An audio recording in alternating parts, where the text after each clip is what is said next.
Assalamualaikum warahmatullahi wabarakatuh. Alhamdulillah. Pada petang ini saya akan bincangkan tentang sumber hukum Islam. Ini adalah pertemuan kita kali ketiga. Sumber hukum Islam. Di mana bagaimanakah halal, haram, makruh, harus itu? Sumbernya dari mana? Asasnya dari mana? So dalam Islam asasnya ada dua, sumber yang premier dan yang kedua adalah sumber yang sekunder. Apa itu sumber yang premier? Sumber premier ialah sumber-sumber yang menjadi asas yang paling utama dalam mendapatkan atau menentukan sumber hukum atau perundangan Islam. Namun ia terbagi pada dua, iaitu yang disepakati seluruh umat, seluruh ulama, tidak ada perbezaan pandangan, sepakat bahawa sumber premier ialah Al-Quran dan As-Sunnah yang disepakati. Dan yang kedua ialah yang tidak disepakati. Sumber premier yang tidak disepakati ialah ijma' dan qiyas. Di mana sebahagian kecil ulama-ulama yang menyatakan bahawa ijma' dan qiyas ini bukanlah sumber premier hukum. Namun dalam kita mazhab Syafi'i Ahlussunnah wal Jamaah, apabila kita bicara tentang sumber premier, maka sumber premier ada 4, iaitu Al-Quran dan As-Sunnah, ijma' dan qiyas. Ini adalah satu autentik, sumber autentik dalam menentukan hukum, sesuatu hukum dalam Islam dan perundangan dalam Islam, halal, makruh, harus, semua itu ya didapati daripada Al-Quran dan kemudian diterangkan melalui As-Sunnah, ini hadis Rasulullah SAW. Kemudian ijma' dan qiyas adalah hasil daripada kesepakatan ulama dalam memahami Al-Quran dan Sunnah yang berada di tingkat tertinggi dalam menentukan sumber hukum atau perundangan, maka dipanggil ijma' dan qiyas. Maka keseluruhan sumber premier itu ada 4, iaitu Al-Quran, As-Sunnah, ijma' dan qiyas. Namun apabila dibagi pada dua, iaitu sepakati dan yang tidak disepakati, maka sebagaimana nyatakan Al-Quran dan As-Sunnah adalah yang disepakati, sementara ijma' dan qiyas adalah tidak disepakati. Namun keempat-empat ini adalah sumber perundangan utama dalam Islam. Dan yang kedua ialah sumber yang kedua ialah sumber sekunder. Apa itu sumber sekunder? Sumber sekunder ialah sumber yang menjelaskan hasil dari pengamatan, ijtihad, tajribah serta kajian dan menyelidiki Al-Quran dan Sunnah, ijma' dan qiyas. Makanya ulama-ulama telah mengeluarkan formula-formula dalam menentukan hukum-hukum, terutama perkara-perkara yang terkini. Yang pertama adalah istihsan, yang kedua istishab, yang kedua sadud zara'i, yang ketiga qaul sahabah dan masalih al-mursalah.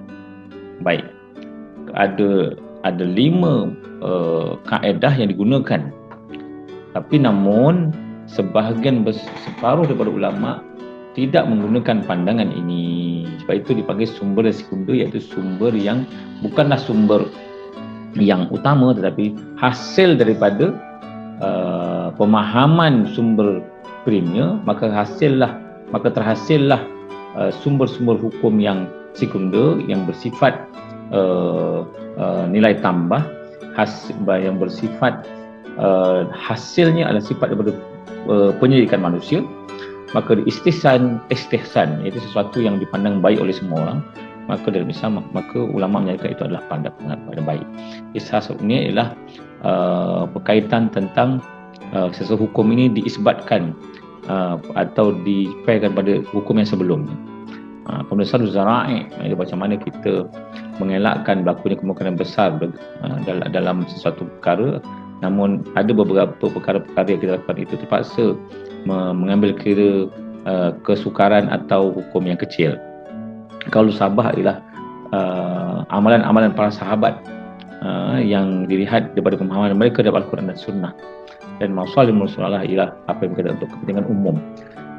Jadi anda memahami bahawa ini ada dua sumber. Dalam pelajaran kita Pentadbiran Islam di Malaysia, semua ini telah dibukukan dan tinggal dilaksanakan saja di dalam Malaysia. Namun ada ruang-ruang terbuka, terutama dalam sumber sekunder ini, bagi memastikan bahawa umat Islam di Malaysia ini dapat menjalankan kehidupan dengan tenang, dengan memahami agama yang jelas.